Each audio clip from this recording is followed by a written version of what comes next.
मरीम, एक थोड़ा सा पर्सनल सवाल है कि नाउ यू आर माशाल्लाह हाउ ओल्ड? 20? 22। You are 22। तो कभी सोचा है कि शादी के बारे में या रिलेशनशिप, और कभी कोई पसंद आया हो? हाँ, यस। पसंद आया है कोई? नेक्स्ट मंथ मेरी एंगेजमेंट भी है। Oh my God, माशाल्लाह, देखा, I told you. So you're engaged. Yes. Congratulations. Okay. तो अब मुझे tell me how it happened और कैसे वो यहीं काम करते हैं, यहीं पे मेरे काम साथ करते मौजूद हैं. भी है। So it's a love story. I love love stories. मेरे साथ मौजूद भी है। मैं जब यहाँ पे स्टार्टिंग में आई थी तो हम मेरे यहाँ पे कोई फ्रेंड्स वगैरह, क्योंकि स्टार्टिंग में जब इंसान आता है तो वो इतना किसी को जानता नहीं है।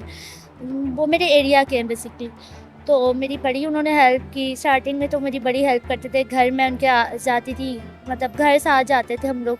मैं अकेले सफ़र नहीं करती थी, मुझे डर लगता था इस चीज़ की वजह से। तो बिल्कुल.